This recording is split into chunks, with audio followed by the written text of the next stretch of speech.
مجيب السائلين اللهم انصرنا بعنايتك يا أكرم الأكرمين يا مجيب السائلين اللهم انصرنا بمرضاتك يا أكرم الأكرمين يا مجيب السائلين اللهم انصرنا بمحبتك اللهم اجعل جمعنا هذا جمعا مرحوما وتفرقنا من بعد تفرقا معصوما ولا تجعل فينا ولا معنا شقي ولا محروما ولا مذموما اللهم لا تدع في مقامنا هذا ذنبا إلا غفرته ولا هما إلا فرجته ولا دين إلا قضيته ولا ضالا إلا هديته ولا غائبا إلا رددته ولا مريضا إلا شفيته ولا حاجة من حاجة الدنيا والآخرة إلا قضيتها ويسرتها يا رب العالمين اللهم يسر أمورنا اللهم يسر أمورنا اللهم يسر أمورنا اللهم جملنا بالعافية وحققنا بالاستقامة وأعذنا من موجبات الندامة يا رب العالمين اللهم إنا على ذكرك وحسن عبادتك اللهم ربنا ظلمنا أنفسنا وإن لم تغفر لنا وترحمنا نكون من الخاسرين ربنا آتنا حسنة وفي الآخرة حسنة وقنا عذاب النار وصلى الله على سيدنا محمد وعلى آله وصحبه الحمد لله رب العالمين تقبل الله الحمد لله والصلاة والسلام على رسول الله وعلى آله ومن والاه Rabbi shrah li sadri wa yassir amri wahlul 'uqdatam min lisani yafqahu qawli. Alhamdulillah, bersyukur kita kepada Allah Subhanahu wa taala pada saat ini ketika ini kita berada dalam majlis yang diberkati oleh Allah Subhanahu wa taala. Kita berada dalam majlis yang dimuliakan, yang dihadiri oleh para malaikat sebagaimana disebutkan dalam hadis Nabi sallallahu alaihi wasallam. Kita berada dalam majlis taman syurga yang disebut oleh Nabi sallallahu alaihi wasallam Riyadul Jannah. Yang Nabi sebut taman-taman syurga. Wa idza marattum bi riyadil jannah farta'u. Bila kamu lalu pada satu taman-taman syurga, hendaklah kau duduk dan memetik buah-buahan taman tersebut. Sahabat bertanya, apa itu Riyadul Jannah ya Rasulullah? Nabi berkata, hilaqul zikir. Taman syurga itu adalah halaqah, perkumpulan orang yang berzikir kepada Allah Subhanahu wa taala. Mudah-mudahan Allah Subhanahu wa taala sentiasa mendorong kita, sentiasa memberi taufik kepada kita. Ya, suka untuk menghadiri majlis-majlis zikir, suka untuk berada dalam majlis salawat dan sebagainya. Ini petanda bahawa akhirat nanti kita akan dimuliakan oleh Allah Subhanahu wa taala. Sebab memuliakan majlis, memuliakan majlis zikir kepada Allah Subhanahu wa taala itu adalah tanda luahan hati kita untuk memuliakan Allah Subhanahu wa taala. Dan kita berada dalam majlis salawat ke atas Nabi sallallahu alaihi wasallam yang hadis menyebut bagaimana kemuliaan orang berselawat ke atas Nabi 10 kali pagi, 10 kali pada waktu petang. Dan sekiranya seorang itu berselawat ke atas Nabi, maka Allah Subhanahu wa taala berselawat ke atasnya. Dan bagaimana Nabi kita sallallahu alaihi wasallam amat bersyukur kepada Allah Subhanahu wa taala. Nabi amat berbangga, Nabi amat rasa bahagia, rasa gembira apabila Allah Subhanahu wa taala memberikan kemuliaan kepada umatnya. Di antara kegembiraan Nabi pada hari akhirat nanti adalah apabila Allah Subhanahu wa taala memberikan keampunan kepada kita. Di antara kegembiraan Nabi sallallahu alaihi wasallam di akhirat nanti, Allah Subhanahu wa taala memasukkan umat ke syurga. Sentiasalah Nabi kita sallallahu alaihi wasallam menginginkan kejayaan bagi umat dia. Baik itu Nabi kita sallallahu alaihi wasallam walaupun telah kembali ke alam barzakh, walaupun Nabi berada alam kubur, tetapi semua perkara yang berlaku di atas umat yang masih hidup, maka diberikan pengkhabaran kepada Nabi kita Muhammad sallallahu alaihi wasallam, dan Nabi melihat segala apa yang berlaku pada umat di atas dunia ini. Lalu Nabi munajat kepada Allah Subhanahu wa taala, dan Nabi terkesan kepada hati Nabi sallallahu alaihi wasallam. Allah Subhanahu wa taala berfirman dalam Quran, laqad ja'akum rasulun min anfusikum. Laqad ja'akum rasulun. telah datanglah kepada kamu wahai manusia rasulun, seorang rasul, min anfusikum, daripada kalangan kamu. Ada qiraat membaca min anfasikum. Qiraat kita baca min anfusikum, ada qiraat lain yang membaca min anfasikum. Kalau min anfusikum, daripada kalangan kamu manusia. Kalau min anfasikum, daripada orang yang paling tinggi kedudukannya. Min anfasi, orang yang paling mahal, orang yang paling mulia. Telah datanglah kepada kamu seorang rasul, sama ada min anfusikum, daripada kalangan kamu, ataupun min anfasikum, daripada orang yang paling tinggi kedudukannya. Yang mana sifat Nabi itu azizun alaihi ma'anittu. Di antara sifat Nabi itu adalah min anfusikum azizun alaihi. Sifat Nabi itulah azizun alaihi. Ini menggambarkan bahawa Nabi kita sallallahu alaihi wasallam amat rapat kepada umat dia. Nabi itu bukan sekadar rapat kepada kita, Nabi itu mengasihi kita. Sebagaimana ibu bapa mengasihi anak. Setakat manakah kasih ibu bapa kepada anak? Kasihnya ibu bapa kepada anak, gembira anak, gembiralah ayah tadi. Sedih anak, sedihlah mak ayah. Sampai segitu. Kalau anak tu domam, ayah pun terasa domam anak dia tadi. Kok boleh biarlah domam tu pindah ke mak itulah kan. Ayah tak nak dah, pindah ke mak. Dia tengok anak tu domam, dengan batuk dia, dengan apa dia, tak tahan si ibu tadi melihat. Terkesan dia makan pun tak lalu. Sebab anak domam. Itu apa maksud dia? Terkesan dengan penderitaan seseorang. Kenapa terkesan? Kenapa si ibu terkesan dengan penderitaan si anak? Anak tu domam, mak pun domam sama. Perasaan dia domam. Dia pun sakit, dia pun susah hati sama. Yang menangis, yang merana anak tu. Mak pun tak tahan melihat penderitaan si anak. Itu apa maksud dia? Menghayati penderitaan si anak. Begitulah Nabi kita sallallahu alaihi wasallam. Nabi bukan sekadar mengetahui penderitaan umat dia, tetapi Nabi menghayati kesusahan umat dia. Sebagaimana si Umar nonga anak dia. Dia dah kahwin dah tapi tak dibagi makan dia lelaki contoh, tak ada sini tu dah. Terasa dia tak lalap sama ayah dia tadi.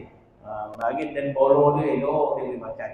Ini tak bagi makan dia lelaki terasa terkesan kepada si ibu dia. Dia tak menyentuh. Iyalah tempat nak khabar.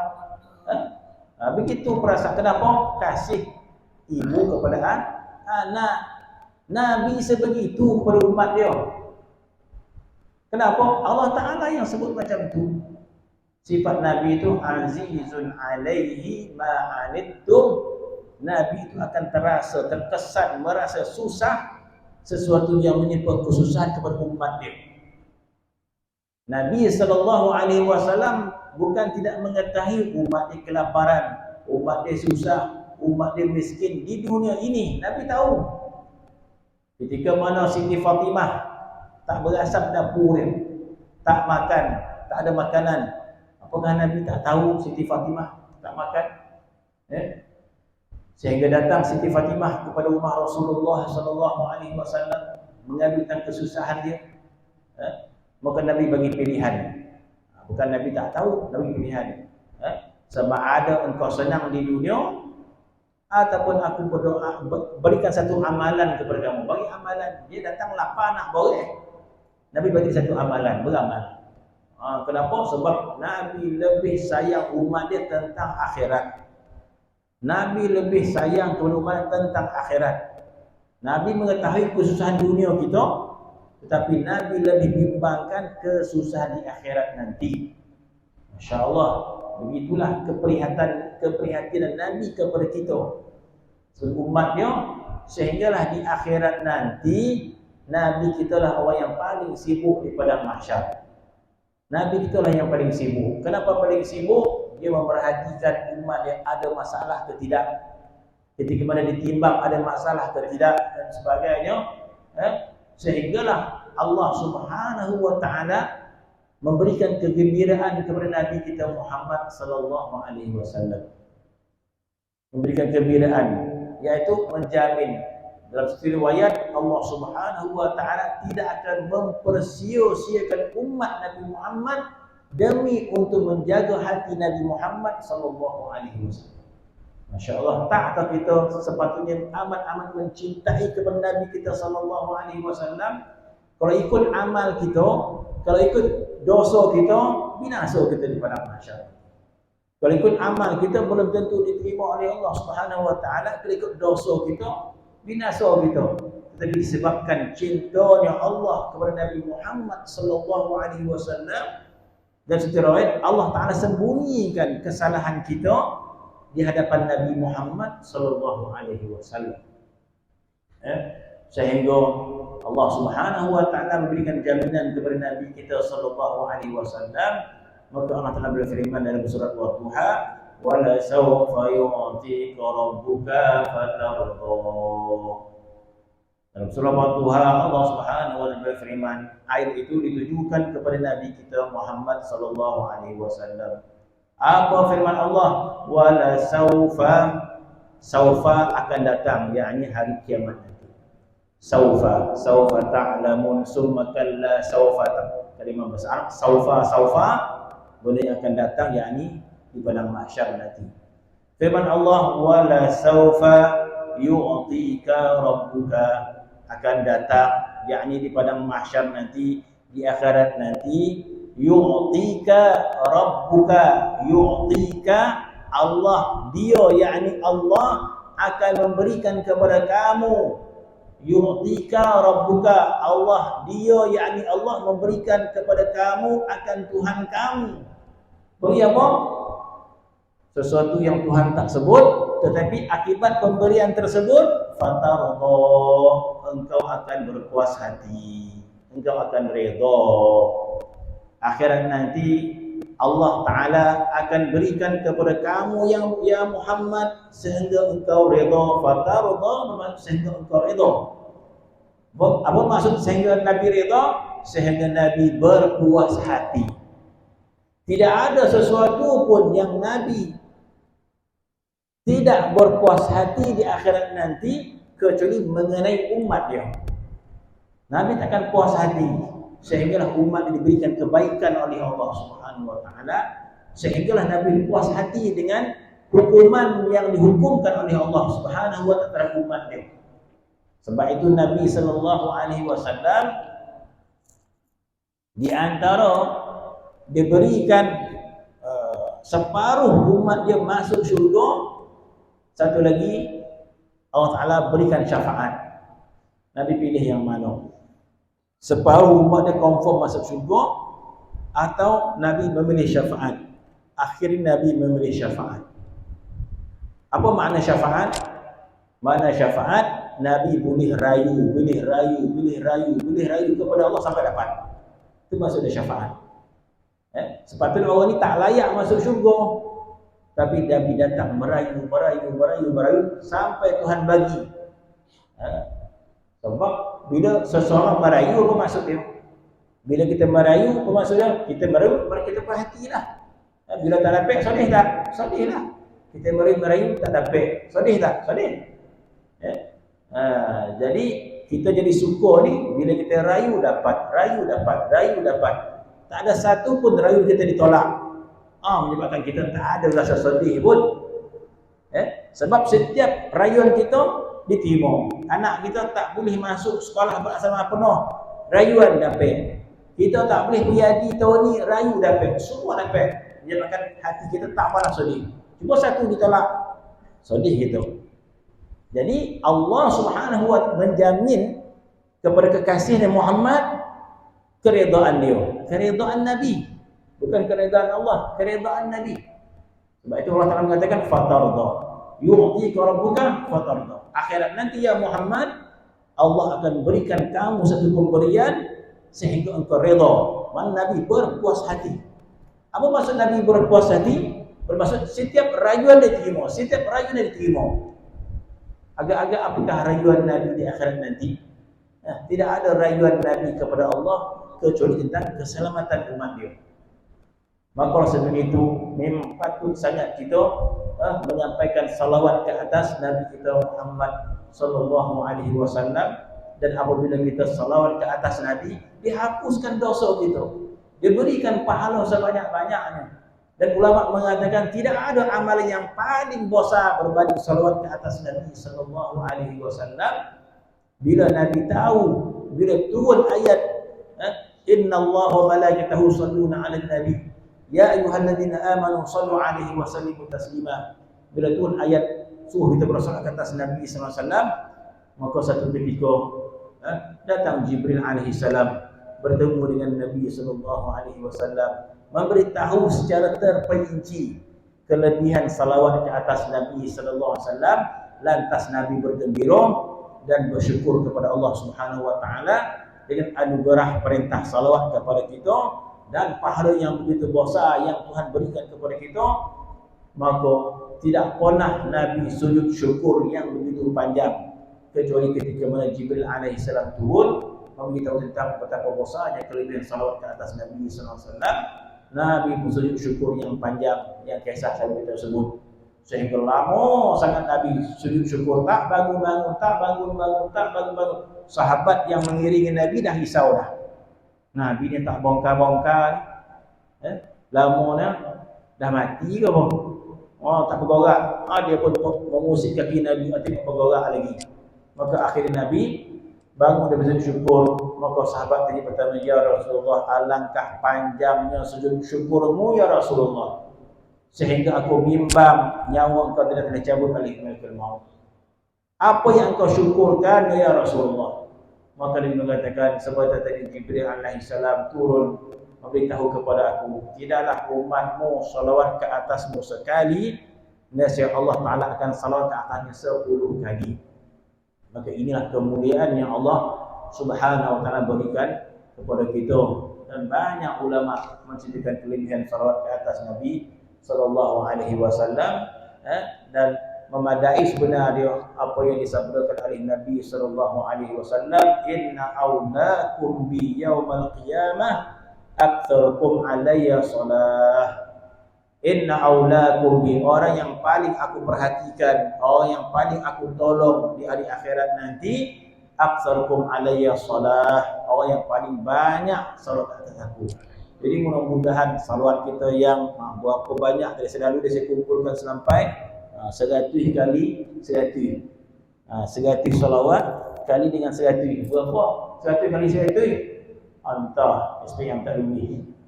100 kali 100 berapa sana sini? Saya pun tak tahu. Maka itu salawat kita secara berjamaah sampai kepada Nabi sallallahu alaihi wasallam cukuplah apabila kita bersalawat. Salawat kita yang berjamaah ini disampaikan kepada Nabi kita sallallahu alaihi wasallam. Tersenyum ke tak Nabi kita? Tersenyum ke tidak Nabi bila kita salawat apabila secara berjamaah?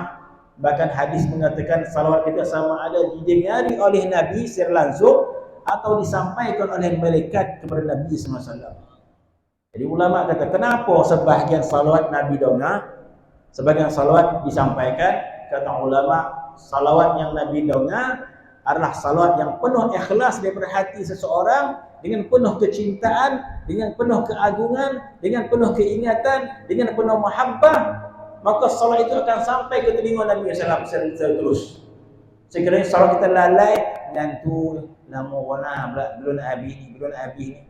Makna tak hadir hati. Salawat itu juga tetap dicatatkan dan disampaikan kepada Nabi SAW, dan dia mengatakan, ya Rasulullah, fulan bin fulan bin fulan yusalli alaihi. Betul tak? 3 daripada ayah sampai atuk itu disebut nama. Fulan bin fulan bin fulan. Orang ini bin ini sama nama atuk dia. Maka disebut di hadapan Nabi, yusalli alaihi ya Rasulullah. Agak-agak tersenyum tak Nabi sallam. Kalaulah tidak ada pahala yang besar salawat tersebut, cukup kita membuatkan Nabi tersenyum itu mendatangkan pahala yang besar di sisi Allah Subhanahu wa taala. Cukup kita menggembirakan Nabi dengan amal kita, itu menyebabkan kita didatangkan keridhaan rahmat daripada Allah Subhanahu wa taala. Selain beramal kita bersolat dapat pahala. Dan salawat kita diketahui oleh Nabi, senang hati Nabi, gembira hati Nabi, lapang hati Nabi. Jadi kita tak dalam solat tak solat, walaupun Nabi telah kembali ke alam barzakh, walaupun Nabi telah kembali ke rahmatullah, kita tak solat, kita boleh menggembirakan hati Nabi. Bila-bila masuk. Bila mana kita menggembirakan hati Nabi? Bila kita menghantar amal yang baik di hadapan Nabi sallallahu alaihi wasallam. Bukankah itu dalam riwayat Nabi menyebut amalan umat ini akan dibentangkan oleh Allah ke hadapan aku setiap minggu. Setiap minggu Allah Ta'ala akan membentangkan amalan umat aku di hadapan aku. Bermaksud setiap minggu Nabi perhatikan amal kita. Maka Nabi menyebut sekiranya amal umat aku itu baik, Masya Allah, banyak baca Quran dia, banyak berpuasa dia, banyak berzikir dia, berakhlak dia, bersedekah dia. Apa Nabi sebut? Fasyakartullah. Aku bersyukur kepada Allah. Apa maksud Nabi bersyukur? Gembira. Nabi suka melihat ketaatan umat dia, maka dia bergembira, fasyakartullah. Dia bersyukur kepada Allah. Syukur Nabi ini gambaran gembiranya Nabi SAW. Kita menggembirakan hati Nabi tidak akan mendapat pahala, mendapat pahala. Selain beramal kita, amal kita dapat pahala. Kemudian amal kita menggembirakan Nabi, itu pahala menggembirakan Nabi SAW. Macam kita buat baik sendiri, kita sendiri buat baik, kita beramal, kita berakhlak, itu untuk kita. Kemudian amal kita, akhlak kita menggembirakan hati mak ayah kita, dapat pahala sebab menggembirakan hati mereka. Samalah kita memberikan kesedihan kepada mak ayah. Itu juga guru. Kita belajar agama, kita dapat pahala dengan pelajaran kita. Kita belajar, kita menghafal. Guru tu mengajar, kita hafal, kita faham, kita hafal, kita faham, kita hafal, kita faham, dapat kita pahala. Kemudian amalan belajar kita menggembirakan hati guru, itu pahala yang lain. Pahala kita menggembirakan guru yang mengajar. Begitu juga Nabi kita sallallahu alaihi wasallam. Dan sekiranya amal umat aku itu tidak baik, kata Nabi sallallahu, datang kesedihan kepada Nabi sallallahu. Tetapi Nabi sebut apa? Fastaghfarullahu lahum. Aku akan mohon keampunan kepada Allah bagi pihak mereka. Jadi bila datang amal tak baik, ya Allah ampunkan mereka, ya Allah ampunkan mereka, ya Allah. Jadi Nabi minta ampun kepada Allah untuk kita. Begitulah tingginya akhlak Nabi kita Muhammad sallallahu alaihi wasallam. Begitulah tingginya akhlak Nabi kita sallallahu alaihi wasallam. Jadi mudah-mudahan Allah Subhanahu wa taala memberikan kita nikmat bertemu dengan Nabi kita sallallahu alaihi wasallam, diberikan kenikmatan akhirat nanti dapat memandang wajah Nabi kita sallallahu alaihi wasallam, di akhirat dapat mendengar kata-kata yang datang dari mulut Nabi kita Muhammad sallallahu alaihi wasallam. Itu satu yang nikmat yang cukup besar dianugerahkan oleh Allah Subhanahu wa taala. Jadi mudah-mudahan Allah Subhanahu wa taala memberi taufik hidayah. Amin ya rabbal alamin. Bismillahirrahmanirrahim. Alhamdulillah rabbil alamin.